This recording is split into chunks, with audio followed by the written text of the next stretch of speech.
గోదావరి జిల్లాలో సంక్రాంతి పండుగ పేరు చెప్తేనే ప్రత్యేకత సంతరించుకుంటుంది. ఈ ప్రాంతంలో సంక్రాంతి వేడుకలు చూసేందుకు దేశ విదేశాల్లో స్థిరపడిన ప్రజలంతా కూడా ఇక్కడికి విచ్చేస్తూ ఉంటారు. అయితే ఉమ్మడి కుటుంబాల్లో ఈ సంక్రాంతి వేడుకలు ఎలా జరుగుతాయి అనేది కూడా ఈరోజు ఐ డ్రీమ్ ప్రేక్షకులకు ప్రత్యేకంగా చూపించే ఏర్పాట్లు అయితే ఆదిత్య విద్యా సంస్థల చైర్మన్ నల్లమిల్లి శేషారెడ్డి గారు ఏర్పాటు చేశారు. ఆయన ప్రస్తుతం మనతో ఉన్నారు. ఆయనతో మాట్లాడే ప్రయత్నం చేద్దాం.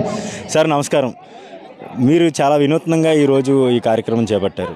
ఎంతమంది మీ కుటుంబ సభ్యులు ఎంతమంది ఇందులో పాల్గొన్నారు? ఎన్ని జనరేషన్స్ వాళ్ళు ఇక్కడ ప్రస్తుతం ఇక్కడ ఉన్నారు సార్? ఫస్ట్ థింగ్ ఇది వినూత్నం ఏం కాదు, ప్రతి చోట ప్రతి రెగ్యులర్ను ప్రతి ఊర్లోనూ జరిగేదే. కుటుంబం అంతా కలిసి ఒక చోట కలిసి ఆ కుటుంబంలో సభ్యులు 40, 30, 10 మందితో కలిసి అంతా కలిసి సరదాగా ఒక ఫంక్షన్లో జరుపుకోవడం అనేది జరుగుతుంది. మేము చాలా కాలం నుంచి ఈ ఫంక్షన్ జరుపుకుంటున్నాము. చాలా కాలం క్రితం మా స్వగ్రామం కుత్లూరు జరుపుకునేవారము. మా నాన్నగారు మా అమ్మగారు చనిపోయిన తర్వాత ఇక్కడ కాకినాడలో ఈ స్కూల్లో జరుపుకుంటున్నాము.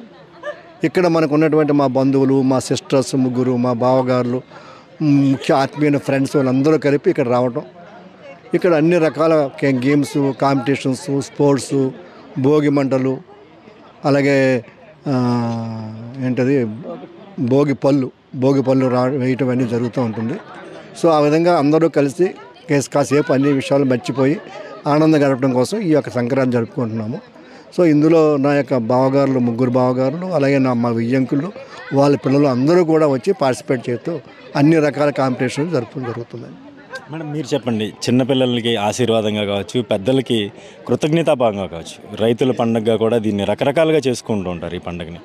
మీరు ఫ్యూచర్ జనరేషన్స్కి మీరు చెప్పేది ఏంటి మేడం?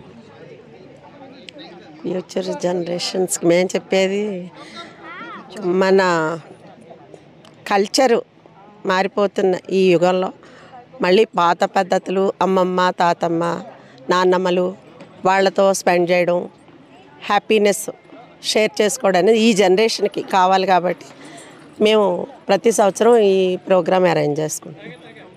మేడం మీరు చెప్పండి, ఎట్లాగా ఆర్గనైజ్ చేస్తూ ఉన్నారు? చాలామంది బంధువులు వచ్చారు ఈరోజు. మీరు అంటే ఎవ్రీ ఇయర్ ఎట్లాగే కలుస్తూ ఉంటారా? ఎట్లాగా ఆర్గనైజ్ చేస్తూ ఉన్నారు? ముందుగా అందరికీ కూడా సంక్రాంతి శుభాకాంక్షలు.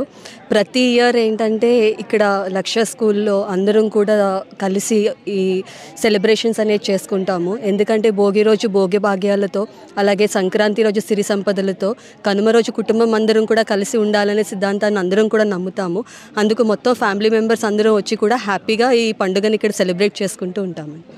ఓకే మేడం, థ్యాంక్ యూ అండి. ఇక్కడ ఈ శేషారెడ్డి గారి కుటుంబంలో విదేశాల నుంచి వచ్చిన వారు కూడా ఉన్నారు. వాళ్ళతో కూడా మాట్లాడే ప్రయత్నం చేద్దాం. సార్ నమస్తే. ఏమవుతారు సార్ శేషారెడ్డి గారికి? మీరు ఏమవుతారు? ఎక్కడి నుంచి వచ్చారు మీరు? నేను యూఎస్ బాస్టన్ నుంచి వచ్చాను. శేషారెడ్డి గారు మా బాబాయ్ అవుతారండి. బాబాయ్, మేడం పిన్ని అవుతారండి.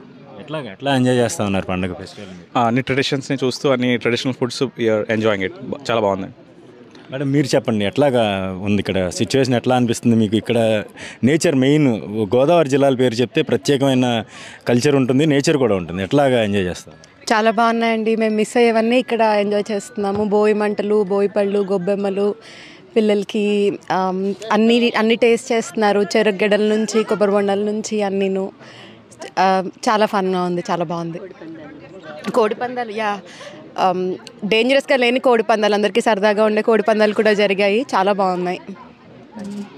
అయితే చూసుకోవచ్చు, సంస్కృతి సాంప్రదాయాలని భావితరాలకు అందించాలనేది మెయిన్ సంక్రాంతి యొక్క ప్రధాన ఉద్దేశం. రైతులు ఏదైతే కొత్త పంట చేతికొస్తుందో ఈ పంట సమృద్ధిగా ప్రతి ఇంట్లో కూడా ఉంటుంది. ఈ నేపథ్యంలోనే ప్రతి కుటుంబం కూడా సుఖ సంతోషాలతో ఉంటాయి.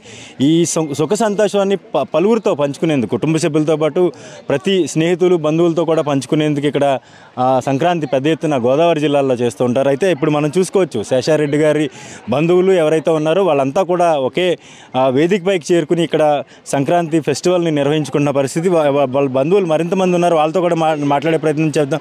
అమ్మ చెప్పండి, గతంలో ఎట్లా ఉండేది సంక్రాంతి అనేది, ఇప్పుడు ఎలా జరుగుతోంది? మీరు ఏం చెప్తారు? రెండు జనరేషన్స్ చూసారు, మీరు ఏం చెప్తారు? నేను చెప్పలేనండి. మీరు చెప్పండి.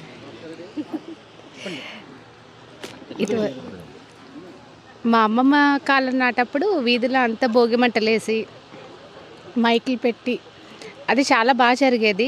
ఇప్పుడు చూస్తుంటే ఈ పిల్లలకి అవన్నీ ఏం తెలియట్లేదు, ఒక బంధుత్వం అని ఏది తెలియట్లేదు. ఇలా శేషారెడ్డి గారి దయ వల్ల అందరూ ఒక వేదిక మీద రావడం చాలా సంతోషంగా ఉంది. సార్ మీరు చెప్పండి, ఎట్లా ఉంది సార్? గోదావరి జిల్లాలో ఎట్లా ఉంది? చాలా బాగుందండి.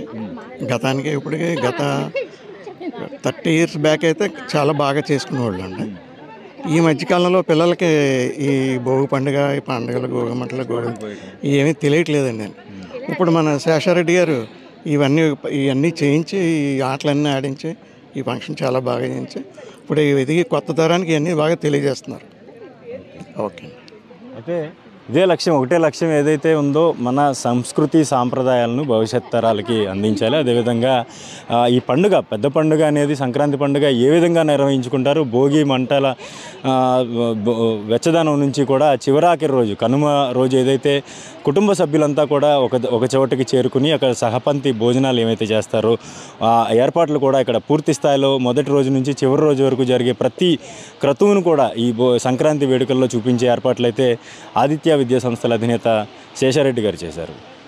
కాకినాడ జిల్లా సామర్లకోట నుంచి నేను శ్రీధర్, ఐ డ్రీమ్ న్యూస్.